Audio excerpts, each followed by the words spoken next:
In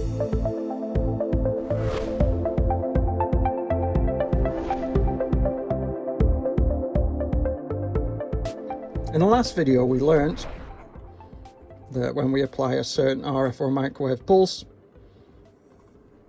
to our qubit system, we make the electron jump from one state to another state and change the spin. But then we also found out that if we apply another frequency to our specific qubit, we can actually measure, make the measurement of the spin. And obviously when you make a measurement, it's going to snap to either a spin up or a spin down, depending where our basis state is, and any quantum behavior such as superposition collapses. So our qubit is based on a number of resonant frequencies, a number of resonant circuits that we stimulate with different frequencies. So let's draw an inductor here, capacitor here, like so, and then let's put our actual qubit here. These two circuits are similar, the LC circuit and the circuit here with the Josephson junction. We replace the inductive element with a Josephson junction, because with a regular resonance circuit we're going to have a number of harmonic levels, and we really want to limit those to two quantum states. So using the Josephson junction helps get it to a two-state system instead of a multi-state system. And then we also learnt in the last video that we would have an arbitrary waveform generator here creating a specific pulse, and we would have a signal generator here creating the appropriate frequency as we pass the frequency of the signal generator or synthesizer combined with the pulse through a mixer. So that'll allow us to do the spin up or the spin down, or put it into a state of superposition. To do the measurement, on the previous circuit diagram, we also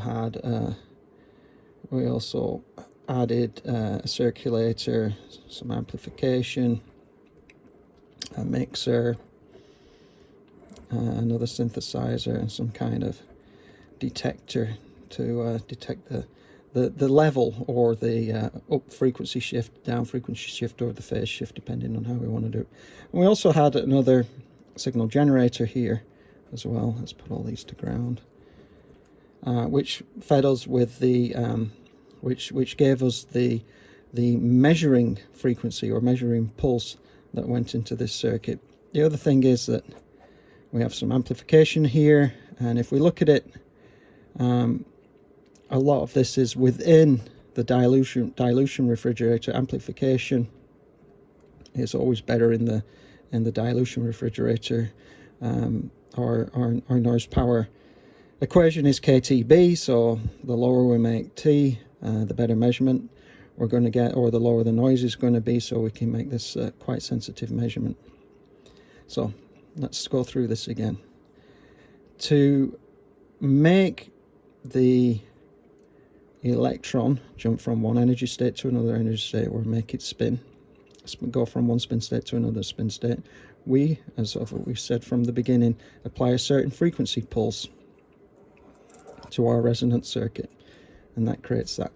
When we want to measure it, we apply another frequency, and we are looking for, when we make the measurement, the quantum state collapses, and this is going to either, jump to a different frequency. That could be a spin down frequency, that could be a spin up frequency, or it could be a phase.